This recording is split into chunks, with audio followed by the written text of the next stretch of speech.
Hello बच्चों, welcome to online classes.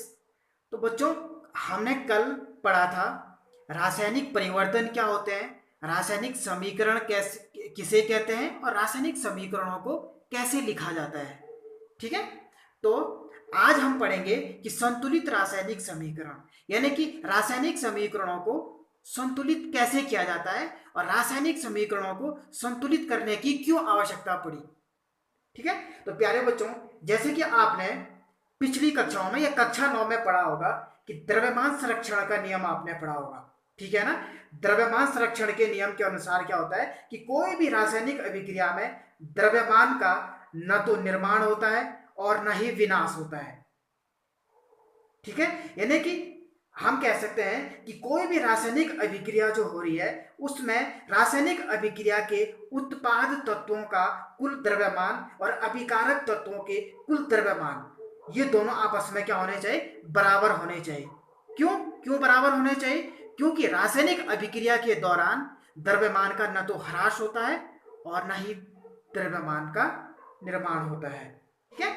आप देखिए समीकरण को संतुलित कैसे किया जाता है। इसके लिए मैं यहाँ पर एक समीकरण ली है, Fe plus H2O equal to Fe3O4 plus H2। यानी कि ये क्या है, आयरन है, लोहा है और ये पानी है, वाटर है। अब जब ये इसके वाटर के साथ क्रिया कर रहा है, आयरन पानी के साथ क्रिया कर रहा है, तो ये आयरन ऑक्साइड बना रहा है यहाँ पर Fe3O4 और प्लस H2। ठीक है। तो यहां पर देख रहे होंगे आप आयरन ऑक्साइड या इसको फेरिक ऑक्साइड भी हम कहते हैं। ठीक है, फेरिक ऑक्साइड। तो अब यहां पर देखिए, यहां पर आयरन आयरन कितना है, एक, और यहां आयरन कितने हो गए, तीन हो गए। तो यानी कि ये रासायनिक समीकरण क्या है, संतुलित नहीं है। ये अभिकारकों में ये अभिकारक है। तीर मैंने कहा था ना कल, तीर के निशान के इस ओर जो होते हैं वो अभिकारक होते हैं। अभिकारक में तत्वों की संख्या और उत्पाद में तत्वों की संख्या में क्या है, अंतर है। यानी कि इसके द्रव्यमान में अंतर आ गया है। इसलिए हमें इस समीकरण को संतुलित करना है और दोनों ओर अभिकारकों में भी और उत्पादों में भी तत्वों की संख्या को समान करना है, ताकि उत्पाद और अभिकारक दोनों का द्रव्यमान क्या हो, समान हो। ठीक है। तो सबसे पहले हम इसको कुछ स्टेप में सॉल्व करेंगे। पहला स्टेप है चरण एक। हमने इस रासायनिक समीकरण को क्या कर दिया, इस तरह से लिखा और इसके चारों ओर जो भी हमारा ये अभिकारक और उत्पाद के जो ये यौगिक है, इनको एक बॉक्स में बंद कर दिया। ठीक है। ध्यान रहे बच्चों, जब आप बॉक्स बनाओगे तो इसके अंदर कोई चेंज नहीं होना चाहिए, कोई परिवर्तन नहीं होना चाहिए। जो यौगिक जो कंपाउंड है उसको ज्यों का त्यों ही रहने देना है, बस बाहर से बॉक्स बना देना है। ठीक है। अब हम चरण 2 में क्या करेंगे, चरण 2 में जो ये अभिकारक है, तीर के निशान के इस साइड, इन्हें कहते हैं अभिकारक। ये हमारे हाथ के क्या है, दाहिनी साइड है, तो हम इसको बाई साइड है, सॉरी, अभिकारक, तो इनको लेफ्ट हैंड साइडेड भी कहते हैं। और ये क्या है, दाएं हाथ की तरफ है, तो इसको राइट हैंड साइड। ठीक है। तो ये क्या है, उत्पाद। ठीक है, अभिकारक और उत्पाद। तो अभिकारक और उत्पाद, ठीक है, इनको हम क्या करेंगे, एक अभिकारकों में तत्वों की संख्या और उत्पादों में तत्वों की संख्या का एक सारणी बनाएंगे, एक सूची, एक टेबल बनाएंगे। तो सबसे पहले तत्व कौन कौन से हैं, देखो, एक तो आयरन है, ठीक है, दूसरा हमारे पास हाइड्रोजन है और तीसरा हमारे पास ऑक्सीजन है। अब यहाँ भी देखो, आयरन आयरन हमने लिख दिया है, ऑक्सीजन भी लिख दिया है और हाइड्रोजन भी लिख दिया है। तो ये तीन तत्व है हमारे पास जो अभिकारकों में भी है और उत्पादों में भी उपस्थित है। ठीक है। तो अब हमने क्या करना है, इन तत्वों के परमाणुओं की संख्या लिखनी है। तो सबसे पहले अभिकारकों में देखिए, अभिकारकों में परमाणुओं की संख्या, इसको हम LHS भी लिख सकते हैं, यानी कि लेफ्ट हैंड साइड में। ठीक है। मैंने कि हमारे बाएं हाथ की ओर। तो सबसे पहले बाएं हाथ की ओर, ठीक है, अभिकारकों में देखते हैं। तो ये अभिकारक है, यहां पर आयरन कितने हैं, एक है, ये देखो, केवल आयरन कितना है, एक है। और हाइड्रोजन कितने हैं, दो है, हाइड्रोजन दो है, हमने दो लिख दिया। और ऑक्सीजन कितना है, एक है, तो ऑक्सीजन एक लिख दिया। ठीक है। अब इसके बाद आगे देखिए, और उत्पादों में परमाणुओं की संख्या, अब उत्पाद जो है इसमें परमाणुओं की संख्या देखते हैं। अब Fe उत्पाद में कितने हैं, तीन है, ठीक है। और इसके बाद हाइड्रोजन लिखा है हमने, तो हाइड्रोजन उत्पाद में कितने बच्चों, 2 है। ये देखो यहाँ ऑक्सीजन है, यहाँ पर है हाइड्रोजन, तो हाइड्रोजन कितने, 2 है। अब है हमने यहाँ पे ऑक्सीजन लिखा हुआ है, तो ऑक्सीजन उत्पाद में कितने, 4 है। तो ये सारणी बना दी हमने, ठीक है ना। इस टेबल में आप देख रहे हैं उत्पाद और अभिकारक में तत्वों की संख्या। देखो आगे देखते हैं, पहले संतुलित करेंगे। ऐसे यौगिक को लेंगे जिसमें परमाणुओं की, सबसे पहले मैं यहाँ पर समीकरण लिख देता हूं पहले, Fe plus H2O is equal to Fe3O4 ferric oxide और प्लस H2, और इसको मैंने इस तरह से बॉक्स में बंद किया था, ठीक है। अब यहां पर देखिए कि कौन सा कंपाउंड है, कौन सा यौगिक, हमने अपनी सुविधा के लिए एक ऐसा यौगिक लेना है जिसमें सबसे अधिक जिसमें सबसे अधिक परमाणुओं वाला जो यौगिक होगा उसको हम पहले लेंगे। तो यहाँ पर चाहे वो अभिकारक हो चाहे उत्पाद हो, तो यहाँ पर सबसे अधिक परमाणु किस यौगिक में है, आयरन ऑक्साइड में है, देखो, ठीक है ना। तो इसको हम सबसे पहले लेंगे, तो सबसे पहले आयरन ऑक्साइड को लिया, और आयरन ऑक्साइड में भी हमने पहले क्या किया, ऑक्सीजन परमाणु को लिया। तो सबसे पहले जो टेबल बनाएंगे हम ऑक्सीजन परमाणु के लिए बनाएंगे, ठीक है। तो ये है उत्पाद और ये है अभिकारक। तो ऑक्सीजन परमाणु के लिए सबसे पहले बनाएंगे, तो ऑक्सीजन परमाणु किसमें है, आयरन ऑक्साइड में है, तो यहां पर हम आयरन ऑक्साइड को लिख देंगे। पहले ऑक्सीजन परमाणु को संतुलित करेंगे, क्योंकि ऑक्सीजन परमाणु की संख्या क्या है, यहाँ पर ज्यादा है, तो जो ज्यादा है उसको पहले संतुलित कर देते हैं, ठीक है। हाइड्रोजन में कोई ऑक्सीजन नहीं है, सिर्फ इसमें है। और अभिकारक में देखो ऑक्सीजन किसमें है, कौन से यौगिक में है, वाटर में है, पानी में है, यहाँ पर कोई ऑक्सीजन नहीं है, तो यहाँ पर हम इसको H2O को लिख देंगे, ठीक है। तो Fe3O4 में ऑक्सीजन परमाणु और H2O में ऑक्सीजन परमाणु। अब यहां पर ध्यान दीजिए कि अब यहां पर देखो ऑक्सीजन परमाणु कितने हैं, यहां पर 1 प्रारंभ में कितने, 1 है, और इसमें प्रारंभ में कितने हैं, 4 है, ठीक है। यानी कि इसके पास 1 है और इसके पास 4 है। तो अब हमें क्या करना है, इसको संतुलित करना है। तो अगर मैं इसको 4 से गुणा कर दूं, तो अब ये क्या हो जाएगा, 4 एकम 4। अब ये दोनों साइड कितने हो गए, बराबर हो गए हैं।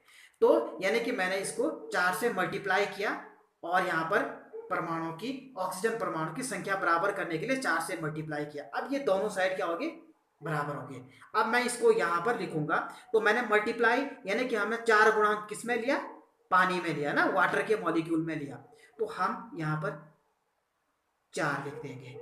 और यहाँ हमने कोई परिवर्तन नहीं किया भाई, 4 का 4 परमाणु थे तो 4 ही रहने दिया, ठीक है। तो ध्यान दे, अब यहाँ पर ध्यान दे बच्चों, जो ये 4 लिख रहे हैं आप, ये हमने इसके आगे से ही लिखना है, हमने इस तरह से लिखना है ताकि तत्व के कोई भी जो कंपाउंड है उसके सूत्र में कोई परिवर्तन ना हो, सूत्र वही का वही रहे। देखो सूत्र इस बॉक्स के अंदर है, सूत्र में हमने कोई परिवर्तन नहीं किया है, जो 4 लिखा है हमने उसको बाहर से लिखा है। अगर आप ऐसा लिखते हैं H2O4 तो ये गलत हो जाएगा बच्चों, ठीक है, या फिर H2O और होल 4 ऐसा कर दिया आपने ब्रैकेट लगा करके, ये भी गलत हो जाएगा। इस 4 को हमने आगे से ही लिखना है, ठीक है, लिख दिया। अब ये समीकरण देखो, अभी भी ये संतुलित नहीं भी, यहां पर Fe कितने हैं, 1 है, यहां पर 3 है, तो ये है आंशिक रूप से संतुलित समीकरण, आंशिक रूप से संतुलित समीकरण, ठीक है बच्चों। अब यहां पर आगे देखिए, हमने अभी सिर्फ ऑक्सीजन परमाणु को संतुलित किया है, ऑक्सीजन 4 हो गए और यहां पर भी ऑक्सीजन 4 हो गए। अब हमारे पास 2 परमाणु और हैं, एक है Fe आयरन और एक है हाइड्रोजन। सबसे पहले कोई भी एक परमाणु ले लो अपनी सुविधा के लिए, जिसको भी आप लेना चाहें। तो मैं सबसे पहले हाइड्रोजन परमाणु को लूंगा, ठीक है। तो हाइड्रोजन, अभिकारक में हाइड्रोजन किस में है, यहां पर हाइड्रोजन है, यहां पर नहीं है, ये है अभिकारक और ये है उत्पाद। तो मैं लिखूंगा H2O में, तो H2O में हाइड्रोजन कितने हैं बच्चों, 4 है, ठीक है। और उसके बाद उत्पाद, उत्पाद में हाइड्रोजन यहां पर नहीं है, यहां हाइड्रोजन है देखो, ठीक है। अब यहां पर देखिए, अब उत्पाद में यहां पर H2 में हाइड्रोजन कितने हैं, प्रारंभ में 2 है, और इसके पास प्रारंभ में कितने हैं, 4 दूनी 8, ठीक है। कितने हैं बच्चों, इसको मैं इसको इसके ब्रैकेट के अंदर लिख देता हूं, ठीक है। अब यहां पर हाइड्रोजन कितने हैं, ये क्योंकि मैंने इसको संतुलित कर दिया था, आंशिक रूप से संतुलित हो चुकी है समीकरण, तो इसको पूरे को ले लिया मैंने यहाँ पे, ठीक है ना। तो अब यहाँ पर देखो प्रारंभ में हाइड्रोजन कितने हैं, 4 दूनी 8, 8 हाइड्रोजन है, यहाँ पर हाइड्रोजन है 2, ठीक है। और यहाँ पर हाइड्रोजन है 8, तो इसको मैं कितने से गुणा करूंगा, 4 से गुणा करूंगा, और इसको बराबर हो जाएगा ये कितना, 8, ठीक है। तो ये किसके कितने के बराबर हो गया, अब ये भी 8 हो गया और ये भी 8 हो गया। अब मैंने जो 8 से मल्टीप्लाई किया है वो किसको किया है, उत्पाद में किया है, हाइड्रोजन को किया है, उत्पाद में, अभिकारक में नहीं। कितने से, 4 से मल्टीप्लाई किया है, तो मैं यहाँ पर 4 लिख दूंगा, ठीक है। यहां मैंने कोई परिवर्तन नहीं किया, यहां पर ये 4 पहले से था, ये जो हमने जब इसको संतुलित किया था, ठीक है। अब हाइड्रोजन परमाणु भी संतुलित हो गए, यहाँ पर 4 दूनी 8 और यहाँ पर भी 4 दूनी 8, ठीक है। अब आगे देखिए चरण 5, सबसे पहले मैं यहाँ पर ये समीकरण लिख देता हूं, Fe प्लस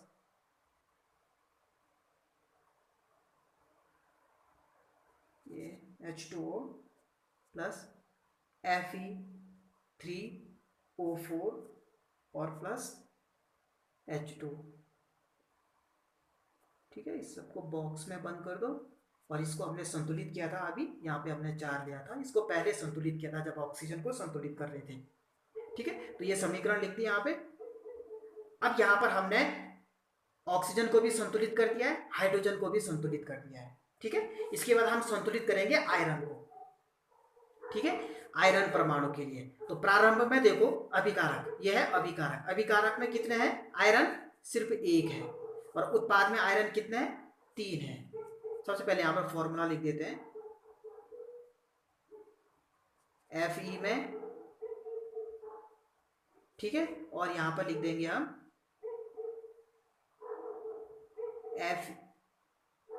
Fe3O4 में, ठीक है, Fe3O4 में। तो Fe3O4 में आयरन कितने, 3 है, और यहाँ पर आयरन कितने, 1 है, यहाँ पर 1 है और यहाँ पर कितने, 3 है। तो अब मुझे इसको 3 से मल्टीप्लाई करूंगा तो ये हो जाएगा 3, और ये इसको 3 रहने दो, तो ये इसका गुणांक कितना हो गया, 3, ठीक है। तो मैंने परिवर्तन किस में किया, अभिकारकों में किया, यानी कि Fe को 3 से मल्टीप्लाई किया, ठीक है। और ये पहले से संतुलित था, ठीक है, ये भी। अब देखेंगे आप, जो ये समीकरण है ये बन गई है हमारी, इसका अवलोकन करते हैं कि क्या इसमें अभिकारक और उत्पाद में परमाणुओं की संख्या समान हो चुकी है या नहीं हुई है, ठीक है। तो जैसे कि यहाँ पर देख रहे हैं आप, Fe3 plus 4H2O is equal to Fe3O4 plus 4H2। अब यहाँ पर देखो आयरन कितने हैं, 3 है, और यहाँ भी आयरन Fe3O4 है, ये सॉरी, ठीक है। आयरन कितने हो गए, 3 हो गए। अब हाइड्रोजन देखो, 4 दूनी 2 चौकू 8, और यहाँ पर भी 2 चौकू 8, और ऑक्सीजन कितने, 4, ठीक है। और यहाँ पर ऑक्सीजन कितने, 4। ध्यान रखिए, जिस भी जब गुणांक को हम इसको आगे से लिखते हैं, किसी भी यौगिक के आगे से लिखते हैं, तो ये इस इस तत्व के लिए भी होगा और इस तत्व के लिए भी वैलिड होगा, ठीक है। हाँ, लेकिन हाइड्रोजन पे सिर्फ 2 लिखा है, तो ये सिर्फ हाइड्रोजन का है, ठीक है भाई। हाँ, तो इस तरह से हम समीकरणों को क्या करते हैं, संतुलित करते हैं, और अब ये पूर्ण रूप से संतुलित समीकरण है, संतुलित हो गई है। लेकिन अभी इसमें कुछ अधूरा काम बचा है भाई। मैंने कल आपको बताया था कि समीकरण को क्या करना है, इसकी भौतिक अवस्थाएं भी लिखनी है। तो जो ये आयरन है, ठीक है, आयरन की जो यहाँ पर जो अवस्था है, भौतिक अवस्था, वो है सॉलिड, और पानी यहाँ पर गैसीय अवस्था में है, और ये आयरन ऑक्साइड जो है ये सॉलिड है, और हाइड्रोजन क्या है, गैस है। देखो यहाँ पर जो पानी है वो अभिक्रिया में हमने वाष्प के रूप में ले रखा है, इसलिए गैस लिया। वैसे पानी लिक्विड है ना, तरल है, लेकिन हमने पानी को यहाँ पर वाष्प के रूप में लिया है, इसलिए क्या है, यहाँ पर पानी जो है गैस के इसकी भौतिक अवस्था क्या हो जाएगी, गैस हो जाएगी। तो इस तरह से हमने इस पर इसकी भौतिक अवस्थाएं भी लिख दी हैं। अब ये हमारी एक कंप्लीट संतुलित रासायनिक समीकरण हो गई। अब कभी कभी क्या होता है बच्चों कि जो रासायनिक अभिक्रिया होती है, रासायनिक अभिक्रिया वो किन परिस्थितियों में होती है या किन परिस्थितियों में हो रही है, इसको भी हमें रासायनिक समीकरण में दर्शाना पड़ता है।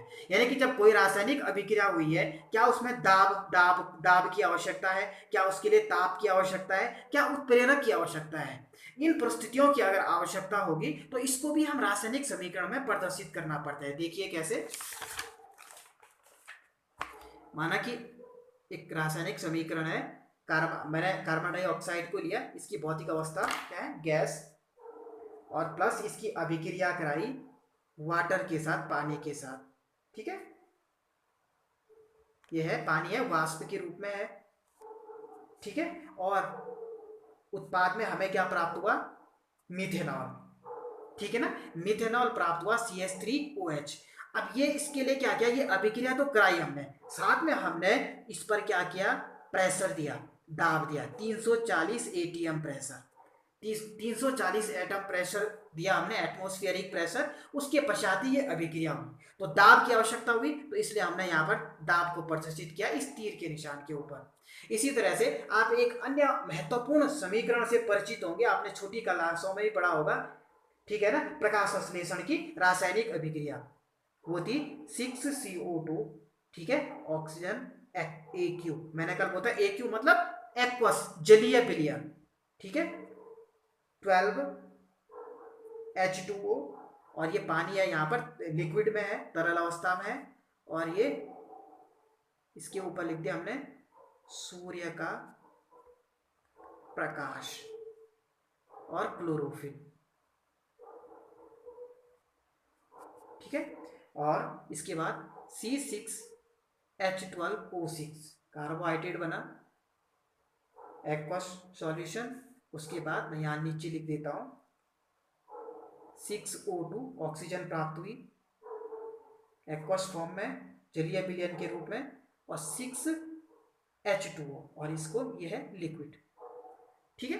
अब यहाँ पर देखो, जो ये रासायनिक अभिक्रिया जो हो रही है प्रकाश संश्लेषण की, यहाँ पर किसकी उपस्थिति में हो रही है, सूर्य के प्रकाश की उपस्थिति में, और क्लोरोफिल भी इस अभिक्रिया में, सूर्य के प्रकाश और क्लोरोफिल की उपस्थिति में ये अभिक्रिया हो रही है, तो इसलिए हमने तीर के निशान के ऊपर इसको भी दर्शाया है। तो इस तरह से रासायनिक समीकरणों को लिखा जाता है, उनकी भौतिक अवस्थाओं के साथ, और उनको संतुलित किया जाता है, ठीक है। तो आज हमने सीखा रासायनिक समीकरणों को कैसे संतुलित किया जाता है, और कल हम एक और तरीके से रासायनिक समीकरणों को संतुलित करना सीखेंगे। तो बच्चों, आप घर में इस समीकरण को या एक दो और अपनी किताब से एक दो और समीकरणों को लेकर के प्रैक्टिस कीजिएगा, और अगर कहीं पर समझ में नहीं आया है तो इस वीडियो के नीचे एक कमेंट बॉक्स है, आप वहां पर कमेंट में लिख सकते हैं कि सर समझ में नहीं आया, या तो फिर हमारा जो ऑनलाइन क्लासेस का व्हाट्सएप ग्रुप है उसमें भी आप अपनी समस्याओं को लिख सकते हैं, और फिर मैं अगली वीडियो जब रिकॉर्ड करूंगा तो पहले आपके प्रश्नों का समाधान में आपके प्रश्नों का उत्तर दूंगा, और उसके बाद दूसरी वीडियो को शुरू करेंगे। तो पढ़ाई करते रहिए, ऑल द बेस्ट।